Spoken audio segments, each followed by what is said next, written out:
Hello friends, स्वागत है आपका मेरे यूट्यूब चैनल में। तो अगर आपने अभी तक चैनल को सब्सक्राइब नहीं किया तो प्लीज़ चैनल को सब्सक्राइब कर लेना और बेल आइकन को भी क्लिक कर लेना। चलिए, यहाँ पर सबसे पहले नीचे की ओर यह फीचर्ड कोर्स का एक सेक्शन है। उसमें यहाँ पर है ऑल कैटेगरीज। अगर कोई यूज़र आके ऑल कैटेगरीज पर क्लिक करता है तो उसको सारे कैटेगरीज के कोर्स यहाँ पर दिखने चाहिए। अगर आर्ट्स पर क्लिक करता है तो यहाँ पर आर्ट के सारे कोर्सेज मिलने चाहिए। एक्सरसाइज पर क्लिक करता है तो यहाँ पर एक्सरसाइज के सारे कोर्सेज मिलने चाहिए। तो इस तरीके से हमें सारे फंक्शन क्रिएट करने हैं। नीचे की ओर भी यहाँ पर कुछ कैटेगरीज है। यहाँ पर कैटेगरी का आइकन है और यहाँ पर कैटेगरी का नाम है। तो ये सारी चीज़ों को हमें आज की वीडियो में दिखाना है। तो चलिए, सबसे पहले तो ये जो कैटेगरी है उसके लिए हमें एक मॉडल क्रिएट करना पड़ेगा। इसको हमें पूरा डायनेमिकली क्रिएट करना है। तो मॉडल क्रिएट करने के लिए आपको आना है models.py में, जो कि है आपका ऐप के अंदर है models.py। ये models.py में आपको एक मॉडल क्रिएट करना है। तो मैंने ये पहले मॉडल क्रिएट किया हुआ है। तो चलिए, मैं इसकी ये जो फाइल है उसकी लिंक आपको वीडियो के डिस्क्रिप्शन में मिल जाएगी और वहाँ से उसको डाउनलोड कर लेना। चलिए, ये हमने क्रिएट कर लिया मॉडल। इसमें मैंने क्लास क्रिएट किया है कैटेगरीज नाम का। ये हमारा मॉडल है, उसमें दो फील्ड है, एक आइकन एर और एक नेम। ये दोनों में मैंने कैरफिल का यूज़ किया है। उसकी मैक्स लेंथ है 200। इसमें null is equal to true किया हुआ है। तो ये सारी चीज़ें आपको पता होगी अगर आप मेरे पुराने वाले जो प्रोजेक्ट है उसको फॉलो करते हैं तब। तो चलिए, ये हमारा कैटेगरीज हो गई। यहाँ पर हमें एक कमांड का रन करना है, पाइथन manage.py मेक माइग्रेशंस। चलिए, यहाँ पर लिखेंगे पाइथन manage.py मेक माइग्रेशंस, जिससे हमारी ये मॉडल्स के फाइल क्रिएट हो जाएगी। तो ये हमारी फाइल क्रिएट हो गई। चलिए, जो फाइल है उसको हमें माइग्रेट करना पड़ेगा। तो यहाँ पर लिखेंगे पाइथन manage.py माइग्रेट। तो ये जो सारी फाइल है वो यहाँ पर अप्लाई हो जाएगी। चलिए, ये सारी चीज़ें हो गई। अब सर्वर को करेंगे रन। तो ये हमारा सर्वर रन हो गया। अब ये जो हमने मॉडल क्रिएट किया है उसको हमें रजिस्टर भी कराना पड़ेगा। तो रजिस्टर कहाँ पर कराएंगे? तो रजिस्टर कराएंगे admin.py में। सबसे पहले तो मॉडल्स की जो फाइल है उसको हमें यहाँ पर इंपोर्ट करना पड़ेगा। तो from.models import स्टार, यानी कि आपके सारे मॉडल्स यहाँ पर इंपोर्ट हो जाएंगे। आपको बार बार लिखना नहीं पड़ेगा। कैटेगरी मॉडल, कोर्स मॉडल, इस तरीके से आपको लिखना नहीं पड़ेगा। चलिए, इसको रजिस्टर कराएंगे तो इसके लिए लिखेंगे admin.site.register। और यहाँ पर हमें कौन से मॉडल को रजिस्टर कराना है? तो हमें कैटेगरीज मॉडल को रजिस्टर कराना है। चलिए, ये जो एडमिन पैनल है उसको एक बार करेंगे रिफ्रेश। तो यहाँ पर कैटेगरीज नाम का मॉडल हमें देखने को मिल जाएगा। इसमें हमें आइकन और नेम ऐड करना है। तो ये एक साइट है फंट ऑसम की, उसमें आपको जाके अकाउंट क्रिएट कर लेना है और आपको एक किट मिलेगी। वो किट में आपको ये स्क्रिप्ट मिलेगी, आप इसका यूज़ कर सकते हो, या ये जो मेरी वाली किट है उसका भी आप यूज़ कर सकते हो। तो इसको आपको कहाँ पर ऐड करना है? तो उसको आपको ऐड करना है आपकी base.html में, हेड के, जो हमारा हेड है उसके अंदर। तो ये मैंने ये स्क्रिप्ट ऐड कर ली। चलिए, यहाँ पर हमें कुछ कैटेगरीज ऐड करनी है। सबसे पहले पाइथन। तो यहाँ पर पाइथन के लिए सर्च करेंगे। तो ये मैंने पाइथन लिख के जैसे ही सर्च किया तो पाइथन का मुझे यहाँ पर आइकन मिल गया। और ये जो कोड है उसको यहाँ पर करना है कॉपी और यहाँ पर करेंगे पेस्ट।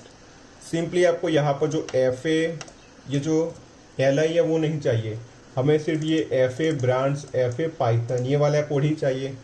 यहाँ पर लिखेंगे पाइथन, तो ये पाइथन ऐड हो जाएगा। चलिए, अब PHP ऐड करेंगे। यहाँ पर अब सर्च करेंगे PHP।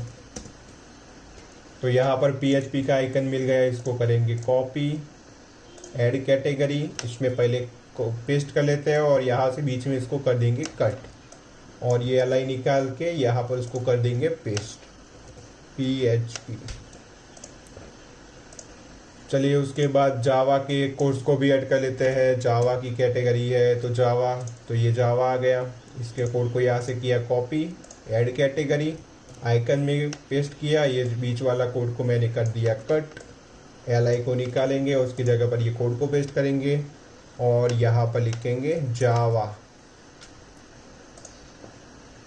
चलिए, अब रिएक्ट को भी इस तरीके से आप मल्टीपल, आप जिस कैटेगरी की रिक्वायरमेंट है वो कैटेगरी आप यहाँ पर ऐड कर सकते हो। चलिए यहाँ पर हम रिएक्ट जेएस,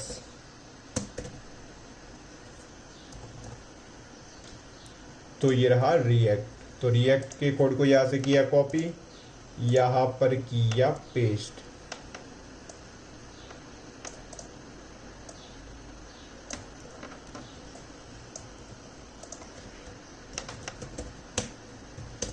रिएक्ट जेएस। चलिए अब हम यहाँ पर किसको ऐड करेंगे, चलिए एंगुलर को भी ऐड कर लेते हैं।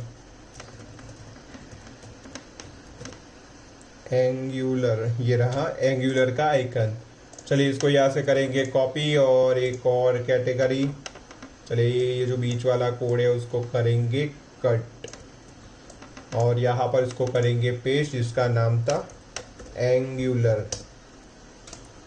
तो यहाँ पर हमारी कितनी कैटेगरीज ऐड होगी, यहाँ पर हमारी टोटल 5 कैटेगरीज हमारी यहाँ पर ऐड हो गई।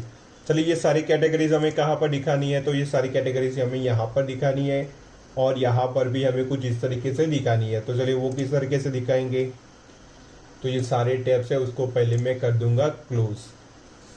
अब यहाँ पर हम क्या करेंगे, तो views.py में जाएंगे जहाँ पर हमारा होम का फंक्शन है।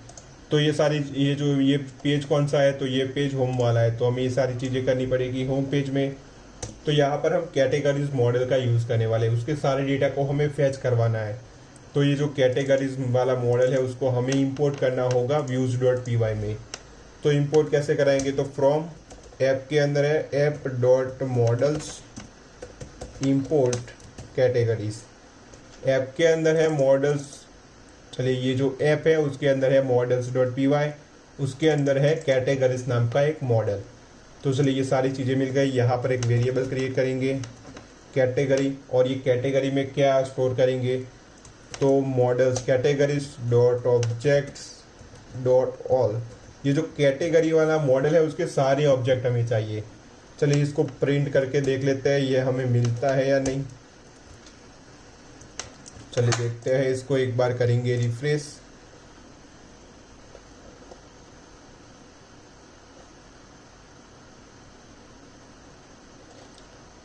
ओके, इसको एक बार और रिफ्रेश कर लेते हैं ताकि हमें कुछ अच्छे से मिले नीचे की ओर से। चलिए यहाँ पर हमें ये रहा क्वेरी सेट। तो ये क्वेरी सेट में कैटेगरी है Python, PHP, Java, react JS and angular. तो ये सारा डेटा हमें यहाँ पर मिल रहा है। अब ये डेटा को हमें ले जाना है HTML टेम्पलेट में। तो वो हम कैसे करेंगे, तो इसके लिए हम कंटेक्स्ट नाम की एक डिक्शनरी क्रिएट करेंगे और ये डिक्शनरी में ये जो कैटेगरी नाम का वेरिएबल है इसको करेंगे पास। इसके अंदर हमारे सारे कैटेगरीज के सारे ऑब्जेक्ट्स है और ये जो कंटेक्स्ट नाम की डिक्शनरी है उसको पास करेंगे HTML टेम्पलेट में। तो अब हम ये जो कैटेगरी है उसका यूज़ कर सकते हैं हमारे home.html में। तो यहाँ पर मेन के अंदर है home.html। चलिए इसमें हमें सबसे पहले तो ये हीरो सेक्शन है, तो इसको मैं मिनिमाइज कर लेता हूँ। ये हीरो सेक्शन नहीं चाहिए अभी। ये फीचर्ड प्रोडक्ट, तो ये फीचर्ड प्रोडक्ट के अंदर है। तो ये रहा फीचर्ड कोर्सेज, इसके अंदर है all category art, exercise, music, software development. तो इसकी जगह पर जो हमने अभी कैटेगरीज ऐड करी है वो हमें दिखानी है।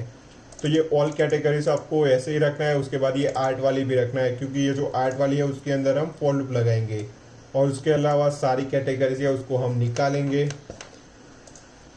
अगर कोई यूज़र ऑल कैटेगरी पर क्लिक करेगा तो वो सारी कैटेगरीज मिलेगी। तो इसके लिए भी हमें ये ऑल कैटेगरीज वाला जो सेक्शन है वो हमें रखना पड़ेगा। अब चलिए ये जो आर्ट है उसमें हम फॉर लूप लगाएंगे। तो यहाँ पर लिखेंगे फॉर आई इन, ये सारी चीज़ें किसके अंदर स्टोर है, तो सारी चीज़ें कैटेगरी के अंदर स्टोर है। तो फॉर आई इन कैटेगरी, और इसको करेंगे एंड, ये जो फॉर है उसको करेंगे एंड फॉर। अब ये जो आर्ट है, आर्ट नहीं चाहिए, इसकी जगह पर हमें कैटेगरी का नाम दिखाना है। तो यहाँ पर लिखेंगे आई डॉट नेम। मॉडल के अंदर हमने क्या लिखा हुआ है, नेम नाम की एक फील्ड थी, तो यहाँ पर आएगा आई डॉट नेम। चलिए देखते हैं ये हमें मिलता है या नहीं। तो यहाँ पर हमें सारी कैटेगरीज मिल गई, पाइथन, PHP, जावा, रिएक्ट जेएस, एंगुलर, ये सारी कैटेगरी हमें मिल गई।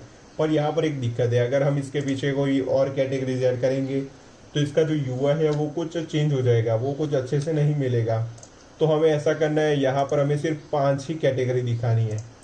तो इसके लिए सिंपली आपको सबसे पहले तो ऑर्डर बाय करना पड़ेगा, किस ऑर्डर में इसको दिखाना है। तो आईडी ऑर्डर में हमें इसको दिखाना है। कितनी कैटेगरी दिखानी है, तो 0 से लेके 5 तक दिखानी है। तो यहाँ पर मैंने लिख दिया 0 से लेके 5। तो चलिए ये हमें सारी कैटेगरीज मिल रही है। और यहाँ पर एक और चीज़ थी, होम डॉट है, यहाँ पर आएंगे और यहाँ पर क्या है, तो pills-art, तो इसकी जगह पर हमें कर देना है i.id। ये हमने कर दिया i.id। तो ये सारी कैटेगरीज का काम हमारा हो गया। जब हम कोर्स ऐड करेंगे तब यहाँ पर भी हमें कुछ चेंजेस करना होगा ये कैटेगरीज वाइज कोर्स को दिखाने के लिए। अभी हमें कैटेगरीज से हमें सिर्फ कैटेगरीज दिखानी है। चलिए ये काम हो गया, इसको कर देंगे मिनिमाइज। इसके नीचे है कैटेगरीज का सेक्शन, तो ये वाला सेक्शन, तो ये वाले सेक्शन में भी हमें कुछ कैटेगरीज दिखानी है। तो ये जो ब्राउज है, ब्राउज ऑल, तो ये बटन है, ये एंकर टैग है, तो ये ब्राउजर का एक एंकर टैग है। अगर हम यहाँ पर क्लिक करेंगे तो हम चले जाएंगे सिंगल कोर्स वाले पेज पर। चलिए अब नीचे की ओर स्क्रॉल करेंगे, ये रहा ब्राउजर, ये डिज़ाइन, ओके, ये रहा डिज़ाइन बिजनेस। ओके, तो इसमें से हम सिर्फ एक ही जो डिव टैग है वो रखेंगे, उसके अलावा जो सारी कैटेगरीज है उसको निकाल देंगे। तो ये जो डिज़ाइन वाला है उसको हम अभी रख रहे हैं, उसके अलावा ये सारी जो कैटेगरीज है उसको निकाल देंगे। तो यहाँ तक सारी कैटेगरीज है तो उसको हमने निकाल दिया। अब यहाँ पर हम फॉर लूप लगाएंगे जिस तरीके से हमने ऊपर की ओर कैटेगरीज को शो करवाया था। तो यहाँ पर लिखेंगे फॉर आई इन कैटेगरी, और ये जो फॉर है उसको यहाँ पर करेंगे एंड फॉर। चलिए अब यहाँ पर हमें क्या दिखाना है, तो कैटेगरी का नाम, तो i.name, तो यहाँ पर हमें कैटेगरी का नाम शो करेगा। तो इसको किया रिफ्रेश, तो यहाँ पर हमें पाइथन, PHP, जावा, रिएक्ट, JS, एंगुलर, पर ये जो आइकन है वो चेंज नहीं हुआ। तो चलिए आइकन को भी चेंज करना पड़ेगा। तो आइकन है ये आई के अंदर, ये रहा आइकन, तो इसकी जगह पर आपको सिंपली क्या कर देना है, i.icon। तो यहाँ पर मैंने लिख दिया i.icon, तो इसको किया रिफ्रेश, तो अब हमें सारे आइकन मिल जाएंगे। तो यहाँ पर पाइथन, तो पाइथन के आइकन मिल रहा है, PHP तो PHP का आइकन मिल रहा है, ये सारे आइकन्स हमें मिल रहे हैं। तो ये सारी चीज़ें हमारी यहाँ पर अच्छे से काम कर रही है। तो अगली वीडियो में हम ये कोर्सेज पर काम करेंगे। अगर आपको ये वीडियो अच्छी लगी तो प्लीज़ वीडियो को लाइक कर देना एंड चैनल को भी सब्सक्राइब कर देना। Thanks for watching.